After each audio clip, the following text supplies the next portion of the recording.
സമാധാനത്തിന്റെ കാഹളമാണ് ഈ വാരം അവസാനം ഗാസയിൽ നിന്ന് മുഴങ്ങുന്നത്. എത്രയോ കാലമായി നാം കേൾക്കാൻ കാത്തിരുന്ന വാർത്ത. പ്രതീക്ഷയുടെ സാരഥിയായി സാക്ഷാൽ ഡൊണാൾഡ് ട്രംപാണ് അവതരിച്ചിരിക്കുന്നത്.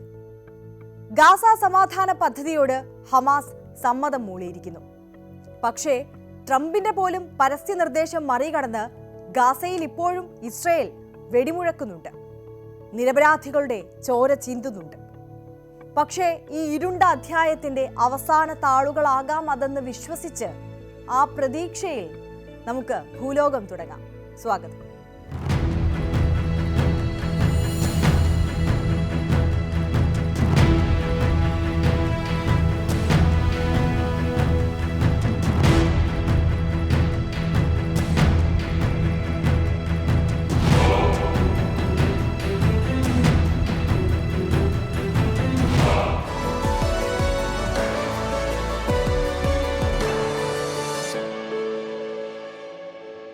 ഒരു സുപ്രധാന ചുവടുവയ്പ്, ലോകത്തിന് സന്തോഷം നൽകുന്ന ഒരു വാർത്ത.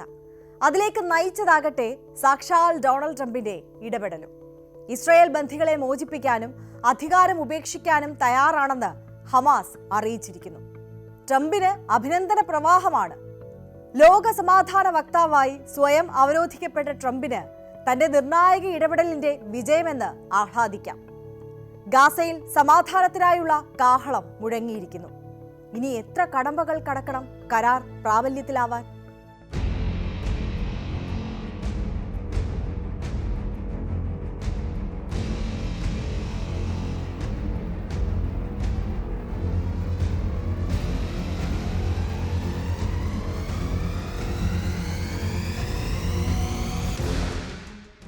രണ്ടു വർഷമായി നീണ്ടു നിൽക്കുന്ന സംഘർഷത്തിൽ പലതവണ അറബ് രാജ്യങ്ങളുടെ അടക്കം മധ്യസ്ഥതയിൽ വെടിനിർത്തൽ കരാറിലേക്കും സമാധാന ഉടമ്പടിയിലേക്കുമൊക്കെ ഹമാസും ഇസ്രയേലും എത്തിയിരുന്നു. പക്ഷേ അന്ന് കരാർ പ്രകാരമുണ്ടായിരുന്ന പല വ്യവസ്ഥകളും പാലിക്കപ്പെട്ടില്ല.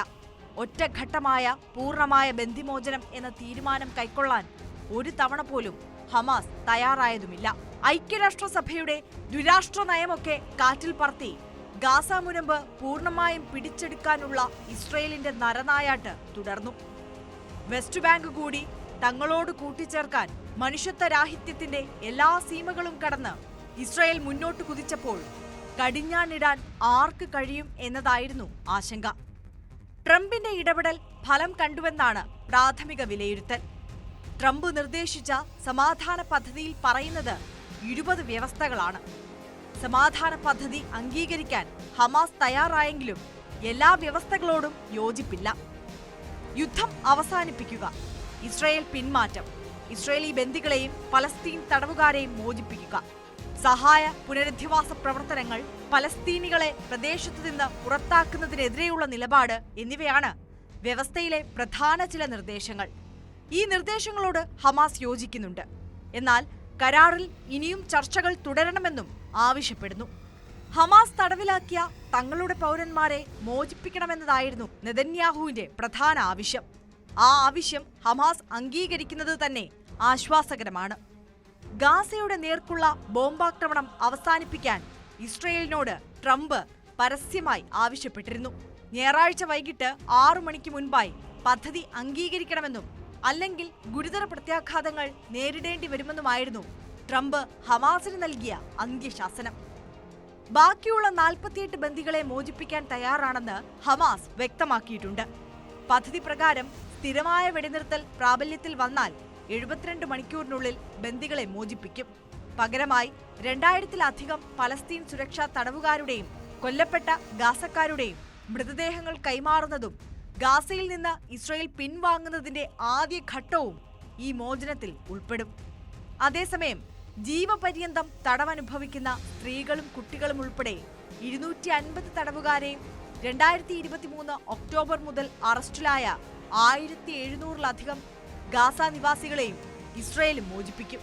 ഭക്ഷണം, മരുന്ന്, വെള്ളം, വൈദ്യുതി, ആശുപത്രി അറ്റകുറ്റപ്പണികൾ, മാലിന്യം നീക്കം ചെയ്യൽ തുടങ്ങിയ അടിയന്തര സഹായങ്ങളെല്ലാം ഈ കരാർ വരുന്നതോടുകൂടി നടപ്പിലാക്കും. അന്താരാഷ്ട്ര നിരീക്ഷണത്തിൽ റഫ അതിർത്തി വീണ്ടും തുറക്കും. ഐക്യരാഷ്ട്രസഭ, റെഡ് ക്രസന്റ്, നിഷ്പക്ഷ ഏജൻസികൾ എന്നിവയിലൂടെ പുനർനിർമ്മാണ പ്രവർത്തനങ്ങൾ കൈകാര്യം ചെയ്യുമെന്നും ഈ കരാറിൽ പറയുന്നുണ്ട്.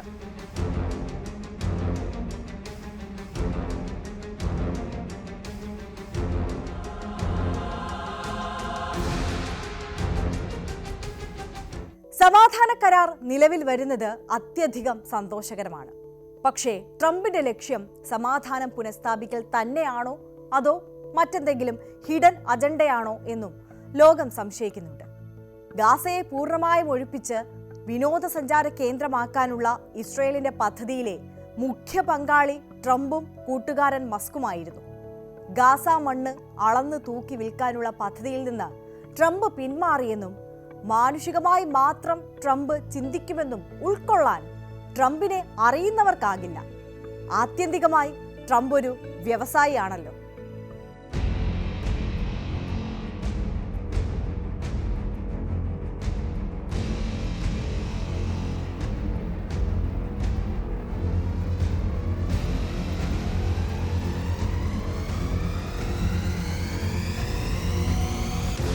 ബോർഡ് ഓഫ് പീസ് എന്ന പുതിയ അന്താരാഷ്ട്ര സ്ഥാപനത്തിന് പലസ്തീനിന്റെ ഭരണം നൽകാമെന്നതാണ് ട്രംപിന്റെ കരാറിലെ നിർദ്ദേശം. തെരഞ്ഞെടുക്കപ്പെട്ട പലസ്തീൻ പ്രതിനിധികൾക്ക് പകരം ട്രംപ് നേരിട്ട് അധ്യക്ഷനായ ഒരു ബോർഡ്. മുൻ ബ്രിട്ടീഷ് പ്രധാനമന്ത്രി ടോണി ബ്ലെയർ അടക്കമുള്ളവർ ബോർഡിലുണ്ടാകും. ഇത്തരത്തിൽ ഒരു പലസ്തീൻ കമ്മിറ്റി ആയിരിക്കും ഗാസ ഭരിക്കുക. US അറബ് പ്രാദേശിക പങ്കാളികൾ അടങ്ങുന്ന ഒരു ഇന്റർനാഷണൽ സ്റ്റെബിലൈസേഷൻ ഫോഴ്സ് പുതുതായി പരിശീലനം ലഭിച്ച പലസ്തീൻ പോലീസിനൊപ്പം ഗാസയുടെ സുരക്ഷാ പ്രവർത്തനങ്ങൾക്ക് നേതൃത്വം നൽകും. പലസ്തീന് പരമാധികാരം എന്നതിലേക്ക് കാര്യങ്ങൾ അപ്പോഴും എത്തുന്നില്ല എന്നതാണ് ആശങ്ക. മാത്രമല്ല, പദ്ധതിയുടെ കരട് രൂപപ്പെടുത്തുമ്പോൾ പോലും പലസ്തീൻ പ്രതിനിധികൾ ഇല്ലായിരുന്നു. തത്വത്തിൽ പലസ്തീന്റെ നിയന്ത്രണം വിദേശികളുടെ കയ്യിൽ തന്നെ. 2020 പീസ് ഓഫ് പ്രോസ്പെരിറ്റി പദ്ധതി മുന്നോട്ട് വെച്ചതുപോലെ നേട്ടം ഇസ്രയേലിന് മാത്രം എന്നും വിലയിരുത്തലുണ്ട്. അന്ന് കരാർ യാഥാർത്ഥ്യമായപ്പോൾ ജെറുസലേമിനെ ഇസ്രയേലിന്റെ മാത്രം തലസ്ഥാനമാക്കി. പലസ്തീൻ അഭയാർത്ഥികൾക്ക് തിരിച്ചുവരാനുള്ള അവകാശവും നിഷേധിക്കപ്പെട്ടു. അങ്ങനെ ഇസ്രയേലിന് പലസ്തീനിലേക്ക് ഇടിച്ചു കയറാനുള്ള സ്വാതന്ത്ര്യം കടലാസിലൂടെ നൽകുന്നതായിരുന്നു പീസ് ഓഫ് പ്രോസ്പെരിറ്റി. പലസ്തീനികളും അന്താരാഷ്ട്ര സമൂഹവും അന്ന് ഒരേ സ്വരത്തിൽ കരാറിനെ എതിർത്തതും അതിനാൽ തന്നെ. ഇസ്രയേലിനെ ഭാവിയിൽ സഹായിക്കുന്ന, ഗാസയിൽ നിക്ഷിപ്ത താൽപര്യമുള്ളവർക്ക് ഭാവിയിൽ സഹായകമാകുന്ന കരാർ തന്നെയാണോ ഈ ഗാസ പദ്ധതി എന്നതാണ് ആശങ്ക.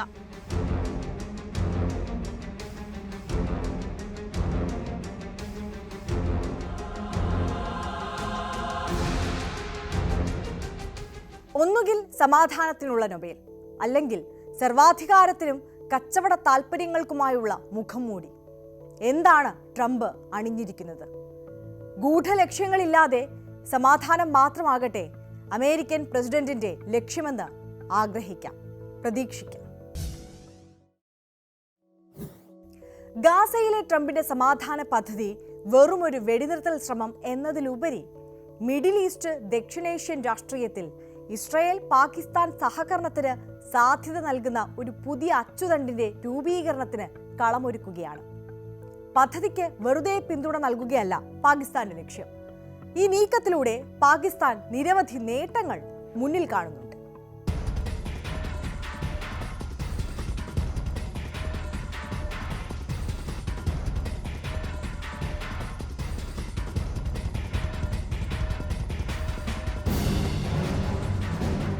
ഗാസയിലെ യുദ്ധം അവസാനിപ്പിക്കാനായി അമേരിക്കൻ പ്രസിഡന്റ് ഡൊണാൾഡ് ട്രംപ് അവതരിപ്പിച്ച 20 ദിന സമാധാന പദ്ധതി പശ്ചിമേഷ്യൻ രാഷ്ട്രീയത്തിൽ ഒരു വഴിത്തിരിവാവുകയാണ്.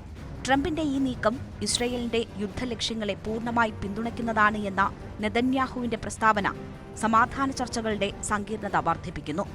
അതേസമയം ഈ പദ്ധതിക്ക് പാകിസ്ഥാൻ പിന്തുണ പ്രഖ്യാപിച്ചത് മേഖലയിലെ ഭൗമ രാഷ്ട്രീയ സമവാക്യങ്ങളെ മാറ്റിമറിക്കാൻ സാധ്യതയുണ്ടെന്ന സൂചനകളും നൽകുന്നു. പാകിസ്ഥാൻ സൈനിക മേധാവി field marshal Asim Munir white ഹൌസിൽ ട്രംപുമായി നടത്തിയ കൂടിക്കാഴ്ച ഇതിനു മുന്നോടിയായിരുന്നു. പാകിസ്ഥാൻ ലക്ഷ്യം വെക്കുന്ന നേട്ടങ്ങൾ നോക്കാം. പലസ്തീൻ രാഷ്ട്രം സ്ഥാപിതമായാൽ പാകിസ്ഥാൻ അബ്രഹാം കരാറിൽ ചേരും. ഇത് പാകിസ്ഥാനും ഇസ്രയേലും തമ്മിൽ നയതന്ത്ര ബന്ധങ്ങൾ സ്ഥാപിക്കാൻ വഴിയൊരുക്കിയേക്കാം.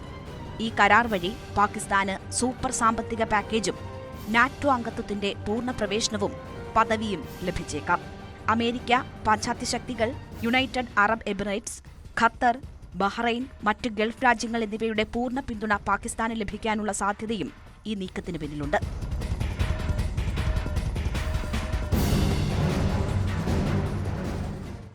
എന്താണ് അബ്രഹാം കരാർ? ചരിത്രത്തിലെ നിർണായകമായ വഴിത്തിരിവുകൾ കുറേയേറെ കണ്ട മിഡിൽ ഈസ്റ്റിൽ ഈ കരാർ ലക്ഷ്യം കണ്ടു. എങ്ങനെയാണ് ഈ കരാർ പാകിസ്ഥാന് നേട്ടമാകുന്നത്? നോക്കാം.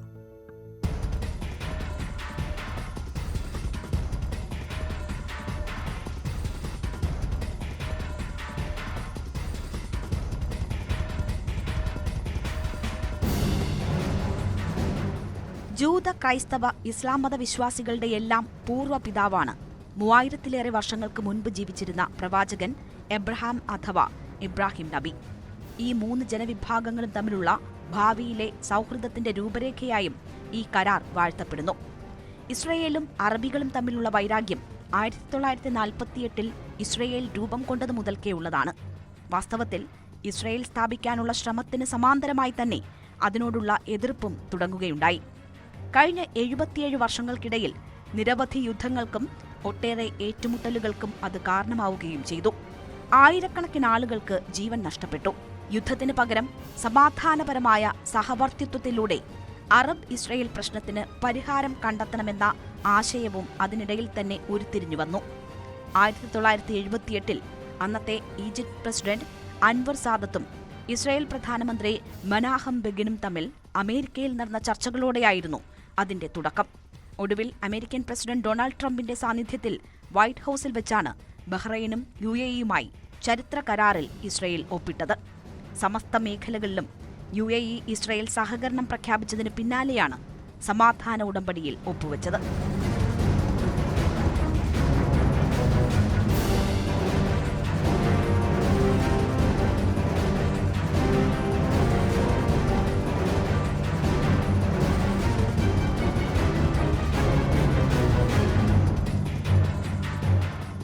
ദീർഘകാലമായി നിലനിൽക്കുന്ന സംഘർഷത്തിന് അയവ് വരുമെന്നും പുതിയ കാലഘട്ടം ഉരുത്തിരിഞ്ഞു വരുമെന്നും പ്രതീക്ഷിച്ച അബ്രഹാം കരാർ പക്ഷേ സമാധാനത്തിലേക്ക് നീങ്ങിയില്ല.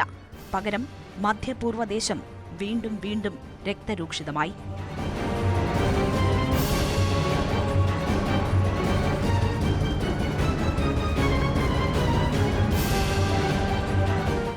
നെതന്യാഹുവിന്റെ പ്രസ്താവനകളിൽ അവരുടെ ലക്ഷ്യങ്ങൾ പൂർത്തിയാക്കുന്നതിനുള്ള കർശന സമീപനം തുടരുമ്പോൾ പാകിസ്ഥാന്റെ പിന്തുണ ഈ നയതന്ത്ര നീക്കങ്ങൾക്ക് കൂടുതൽ ബലം നൽകുന്നു.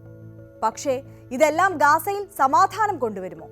അതോ പുതിയ അന്താരാഷ്ട്ര സഖ്യങ്ങൾ രൂപപ്പെടുന്നതിനുള്ള വേദിയായി മാത്രം മാറുമോ? ഇവയെല്ലാം ലോകം ഉറ്റുനോക്കുകയാണ്. അടുത്തിടെ റഷ്യൻ പ്രസിഡന്റ് വ്ളാഡിമിർ പുടിൻ ലോകത്തോടായി, പ്രത്യേകിച്ച് ട്രംപിനോടായി വിളിച്ചു പറഞ്ഞ വാക്കുകളാണ് ഇപ്പോൾ ചർച്ചാ വിഷയം. യൂറോപ്പിലെ സൈനികവൽക്കരണത്തിനും ശത്രുതയ്ക്കുമെതിരായുള്ള റഷ്യയുടെ പ്രതിരോധപരമായ നിലപാടാണ് പുടിന്റെ വാക്കുകളുടെ കാതൽ. സംയുക്ത പടിഞ്ഞാറിനെതിരെ വാൾ വീശുന്നതിന് പകരം ഭീഷണി ഉണ്ടായാൽ സ്വയം പ്രതിരോധിക്കുമെന്ന ശക്തമായ സന്ദേശമാണ് ഇതിലൂടെ റഷ്യ നൽകുന്നത്.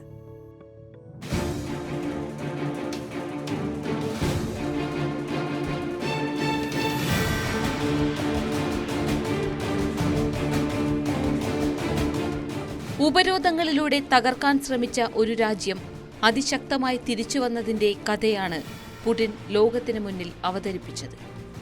റഷ്യയ്ക്ക് താൽപര്യം ആധിപത്യത്തിലല്ല, സമത്വത്തിലാണ്. ശാന്തമാകൂ, റഷ്യ നിങ്ങൾക്കായി വരുന്നില്ല. പുടിന്റെ വാൾഡായ് പ്രസംഗത്തിന്റെ പ്രധാന സന്ദേശം ഇതാണ്. എന്നാൽ നിങ്ങൾ പ്രകോപിപ്പിച്ചാൽ റഷ്യ പ്രതികരിക്കും. യൂറോപ്യൻ യൂണിയനും ട്രംപിനും പുടിൻ നൽകിയ ശക്തമായ മുന്നറിയിപ്പ് കൂടിയായിരുന്നു ഇത്. മാത്രമല്ല, റഷ്യൻ പ്രസിഡന്റ് വ്ളാഡിമിർ പുടിന്റെ വാക്കുകൾ ലോകരാഷ്ട്രീയത്തിലെ മാറ്റത്തിന്റെ കൊടുങ്കാറ്റിനെയാണ് അടയാളപ്പെടുത്തുന്നത്.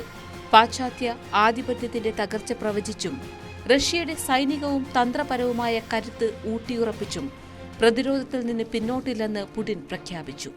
അനാവശ്യ ഭയങ്ങളിൽ നിന്ന് മാറി സ്വന്തം പ്രശ്നങ്ങളിൽ ശ്രദ്ധ കേന്ദ്രീകരിക്കുക എന്നതാണ് യൂറോപ്പിനുള്ള പുടിന്റെ സന്ദേശം. ഭീഷണികൾക്ക് വഴങ്ങാത്ത സ്വയം പര്യാപ്തമായ ഒരു റഷ്യൻ ഫെഡറേഷന്റെ ചിത്രം അദ്ദേഹം ലോകത്തിനു മുന്നിൽ വരച്ചുകാട്ടി.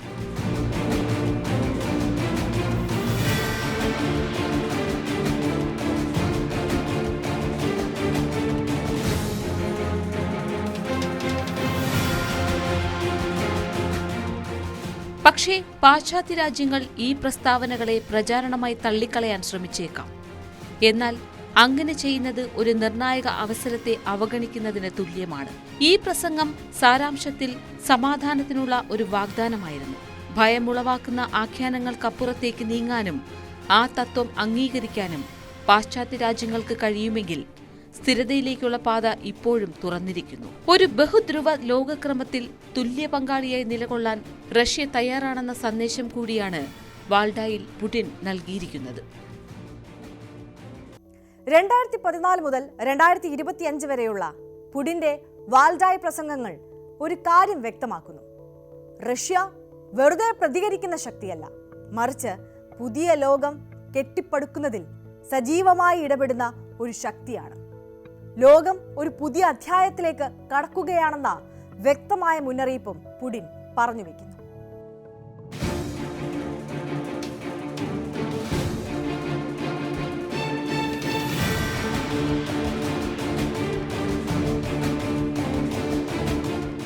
റഷ്യയെ ഒറ്റപ്പെടുത്താനുള്ള ശ്രമങ്ങൾ പരാജയപ്പെട്ടുവെന്ന് പുടിന്റെ പ്രസംഗം തെളിയിക്കുന്നു. ഉപരോധങ്ങളിലൂടെയോ നയതന്ത്ര സമ്മർദ്ദത്തിലൂടെയോ റഷ്യയെ ഒറ്റപ്പെടുത്താനുള്ള ശ്രമങ്ങൾ വിജയിച്ചില്ല. റഷ്യൻ സമ്പദ് വ്യവസ്ഥ ബുദ്ധിമുട്ടിയിട്ടുണ്ടെങ്കിലും അത് പൊരുത്തപ്പെട്ടു.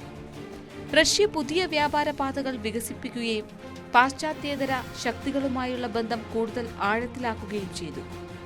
പരമാധികാരത്തിന്റെയും ദേശ താൽപര്യത്തിന്റെയും അടിസ്ഥാനത്തിൽ ലോകക്രമം മുന്നോട്ടു പോകണമെന്ന പുടിന്റെ കാഴ്ചപ്പാട് ലോകരാഷ്ട്രീയ ഭൂപടത്തിൽ ഒരു സുപ്രധാന വഴിത്തിരിവായി മാറിക്കൊണ്ടിരിക്കുന്നു. റഷ്യ, ഇന്ത്യ, ചൈന സഹകരണം, ബ്രിക്സിന്റെ വളർച്ച, യുറേഷ്യൻ സംയോജനം എന്നിവയിലൂടെ പുടിൻ യാഥാർത്ഥ്യമാക്കാൻ ശ്രമിക്കുന്നത് തുല്യതയിലും പരമാധികാരത്തിലും അധിഷ്ഠിതമായ ഒരു ബഹുധ്രുവ ലോകക്രമമാണ്. റഷ്യൻ ജനതയുടെ താൽപര്യങ്ങളും സുരക്ഷയും ഉറപ്പാക്കാനുള്ള ദൗത്യമാണ് ചൈനയ്ക്കൊപ്പവും ഇന്ത്യയ്ക്കൊപ്പവും മറ്റു പ്രാദേശിക ശക്തികളോടൊപ്പവും ചേർന്നുള്ള ഈ പുതിയ പാതയെ നയിക്കുന്നത്. അതേസമയം റഷ്യ അമേരിക്കയുമായുള്ള ക്രിയാത്മക ബന്ധങ്ങളെ സ്വന്തം ദേശീയ താൽപര്യങ്ങൾക്കൊപ്പം കണക്കാക്കുന്നുവെന്ന് പുടിൻ അടിവരയിട്ടു. ഒറ്റപ്പെടലിനോ ഏറ്റുമുട്ടലിനോ വേണ്ടി നിലകൊള്ളുന്ന ഒരു രാജ്യത്തിന്റെ ഭാഷയായിരുന്നില്ല ഇത്. മറിച്ച് ദേശീയ താൽപര്യങ്ങളുടെ പരസ്പര അംഗീകാരം എന്നിവയാണ് റഷ്യൻ പ്രസിഡന്റ് വിലമതിക്കുന്നത്. അമേരിക്ക പ്രതികരിക്കാൻ തയ്യാറായാൽ ഈ നിലപാട് അമേരിക്ക റഷ്യ ബന്ധങ്ങൾ മെച്ചപ്പെടുത്തുന്നതിനുള്ള വാതിൽ തുറക്കുന്നു. സ്വന്തം താൽപര്യങ്ങൾ മാനിക്കപ്പെടുകയാണെങ്കിൽ റഷ്യ മറ്റുള്ളവരുടെ ദേശീയ താൽപര്യങ്ങളെ ബഹുമാനിക്കും എന്നതാണ് ചുരുക്കം.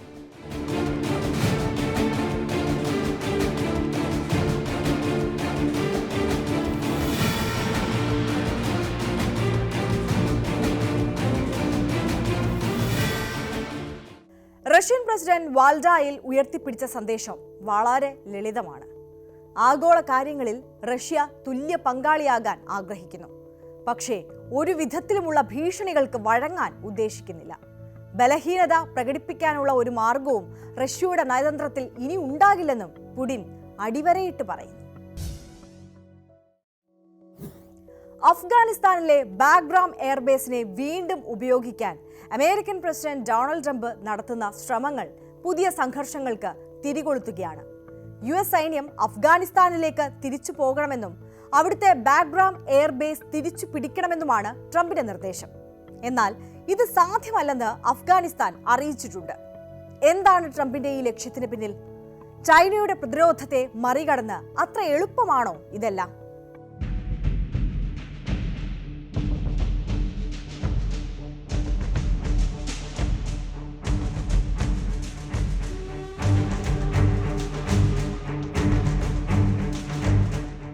കിഴക്കൻ ഏഷ്യൻ ശക്തികളെ ലക്ഷ്യമിട്ടുള്ള ഒരു ഭൗമരാഷ്ട്രീയ കരുവായും 2021 പിന്മാറ്റത്തിന്റെ അപമാനം തിരുത്തിയെഴുതാനുള്ള അവസരമായും ട്രംപ് ഈ നീക്കത്തെ കണക്കാക്കുന്നു.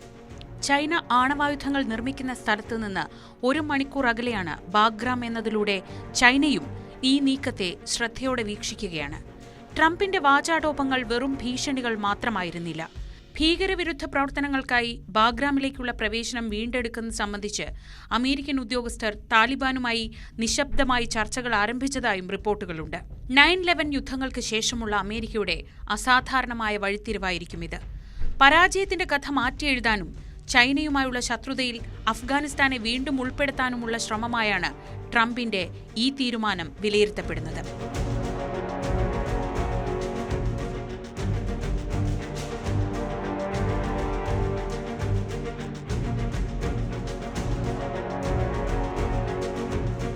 കാബൂളിൽ നിന്ന് 60 കിലോമീറ്റർ വടക്ക് സ്ഥിതി ചെയ്യുന്ന ബാഗ്രാം അഫ്ഗാനിസ്ഥാനിലെ വൻ ശക്തി പോരാട്ടങ്ങളിൽ പ്രധാന കേന്ദ്രമായിരുന്നു. 1950കളിൽ സോവിയറ്റ് യൂണിയൻ നിർമ്മാണത്തിന് സഹായിച്ച ഈ താവളം 1979 മുതൽ 1989 വരെ സോവിയറ്റ് സൈനിക സാന്നിധ്യത്തിന്റെ ഹൃദയമായി പ്രവർത്തിച്ചു. റെഡ് ആർമി പിൻവാങ്ങിയ ശേഷം 2001-ൽ അമേരിക്കൻ സൈന്യം താലിബാനെ അട്ടിമറിക്കാനെത്തിയപ്പോൾ തകർന്ന താവളം പിടിച്ചെടുത്തു. അടുത്ത 2 ദശാബ്ദങ്ങളിൽ ബാഗ്രാം വികസിപ്പിക്കുന്നതിനായി അമേരിക്ക ദശലക്ഷക്കണക്കിന് പണം ചെലവഴിച്ചു. രണ്ടാമത്തെ റൺവേ, വിശാലമായ ഹാങ്കറുകൾ, കുപ്രസിദ്ധമായ ഒരു തടങ്കൽ കേന്ദ്രം എന്നിവ ഉൾപ്പെടുത്തി വികസിപ്പിച്ച ഈ താവളം അതിന്റെ ഉന്നതിയിൽ 10,000 സൈനികരെ പാർപ്പിച്ചു. 3 അമേരിക്കൻ പ്രസിഡന്റുമാർ ഇവിടെ സന്ദർശനം നടത്തി. എന്നാൽ 2021 ഓഗസ്റ്റിൽ താലിബാൻ കാബൂളിലേക്ക് ഇരച്ചു കയറിയപ്പോൾ അമേരിക്കക്കാർ ഒറ്റ രാത്രി കൊണ്ട് തിടുക്കത്തിൽ താവളം ഉപേക്ഷിച്ചു പോയത് അമേരിക്കൻ പദ്ധതിയുടെ തകർച്ചയുടെയും അപമാനകരമായ പിൻവാങ്ങലിന്റെയും ചിത്രമായി മാറി.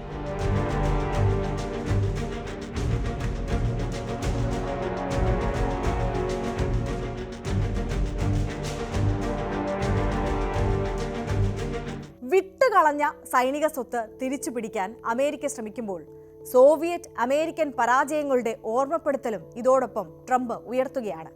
ചൈനയുമായുള്ള ശത്രുതയും പ്രാദേശിക സമ്മർദ്ദവും മറികടന്ന് വേണം അമേരിക്കയ്ക്ക് ലക്ഷ്യത്തിലേക്ക് മുന്നേറാൻ. മറ്റ് തടസ്സങ്ങൾ വേറെയുമുണ്ട്.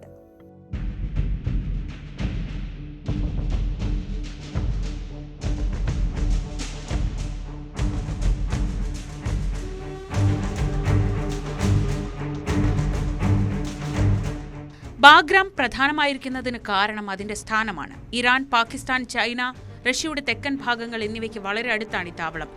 ട്രംപ് ചൈനീസ് ആണവ കേന്ദ്രങ്ങളുമായുള്ള സാമീപ്യത്തെക്കുറിച്ച് സംസാരിച്ചപ്പോൾ ചൈനീസ് വിദേശകാര്യ മന്ത്രാലയം അഫ്ഗാനിസ്ഥാന്റെ സ്വാതന്ത്ര്യത്തെയും പരമാധികാരത്തെയും ബഹുമാനിക്കണമെന്ന് മറുപടി നൽകി.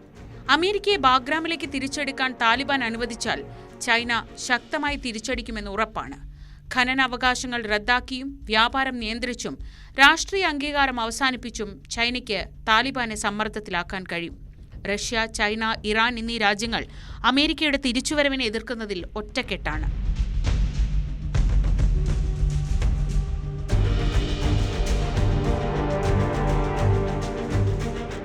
ബാഗ്രാം വീണ്ടും പിടിച്ചെടുക്കുക എന്ന ട്രംപിന്റെ ലക്ഷ്യത്തിനായി 10,000-ലധികം സൈനികരും വിപുലമായ വ്യോമ പ്രതിരോധ സംവിധാനങ്ങളും ആവശ്യമായി വന്നേക്കാം. കൂടാതെ IS-ഉം അൽ-ഖ്വയ്ദയും ഇപ്പോഴും സജീവമായിരിക്കുന്ന അഫ്ഗാനിസ്ഥാനിൽ ഏതൊരു വിദേശ ഔട്ട്പോസ്റ്റും ആക്രമണങ്ങൾക്ക് ഇരയാകുമെന്ന് ഉറപ്പാണ്.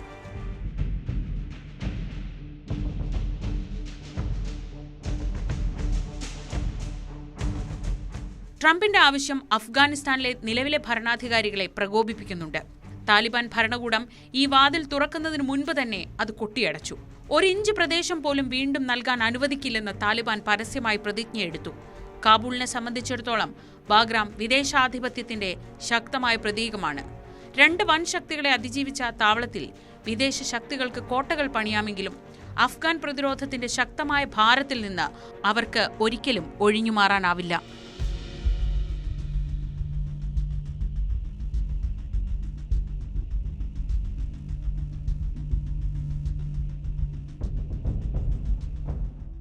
ട്രംപിന്റെ അഫ്ഗാൻ നയം ഒട്ടും സ്ഥിരതയില്ലാത്തതായിരുന്നു. യുദ്ധം അവസാനിപ്പിക്കുമെന്ന വാഗ്ദാനത്തിൽ തുടങ്ങി താലിബാനുമായി കരാർ ഒപ്പിട്ട ശേഷം ഒടുവിൽ ആ പിന്മാറ്റത്തെ ഏറ്റവും വലിയ വിദേശ നയ അപമാനമെന്ന് മുദ്ര കുത്തുന്നത് വരെയുള്ള ചാഞ്ചാട്ടമായിരുന്നു ആ നയത്തിന്റെ മുഖമുദ്ര. ബാഗ്രാമിന്റെ കാര്യത്തിലും ഈ അപകട സാധ്യതകൾ സൂചിപ്പിക്കുന്നതും ട്രംപിന്റെ പദ്ധതി ഒരു പ്രായോഗിക സൈനിക തന്ത്രമല്ലെന്നാണ്. മറിച്ച് 2021-ലെ പിൻവാങ്ങലിനെ തനിക്ക് മാത്രമേ തിരുത്താൻ കഴിയൂവെന്ന ട്രംപിന്റെ ആഗ്രഹവുമാണ് ഈ പ്രസ്താവനയ്ക്ക് പിന്നിലെന്ന വിലയിരുത്തലുമുണ്ട്. പ്രതീക്ഷയുടെ ഭാവിയാണ് വരുന്ന വാരം.